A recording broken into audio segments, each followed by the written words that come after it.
كل الحضور الكرام اللي شرفونا النهارده، واخص بالذكر الساده المحترمين اللي بصراحه فكره جميله جدا ان احنا نكرم هذه الشخصيات العظيمه انها تمثل نماذج ناضيه في المجتمع المصري، جزء لا يتجزأ من هذا المجتمع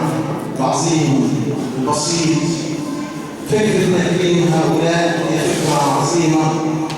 وبخاصة من اتحاد الشباب الثورة الذين قاموا بجهد مشهور